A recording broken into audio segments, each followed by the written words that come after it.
సంపింగి మొక్క అప్పుడు తెచ్చాము, వీడియో పెట్టాము.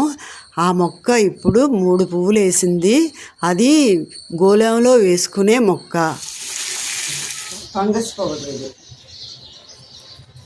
ఇది కూడా వేళ్ళకి మంచిగా ఎదగడానికి, పురుగు గట్ట రాకుండా ఉండడానికి. ఇది కూడా మొక్కకి బలం కోసం. అందుకని మట్టిలో అన్ని మందులు వేసాం కదా, వేసి శుభ్రంగా కలపాలి. ముందు బకెట్ అడుగున ఎండి ఆకులు వేసుకోవాలి, పెట్టుకుని మట్టి పోసుకోవాలన్నమాట. ఏం మొక్క? పసుపు సంపింగి పువ్వులు మొక్క 200. ఇది ఏంటది, నర్సరీ నుంచి తీసుకొచ్చు, గాజువాక నర్సరీ నుంచి.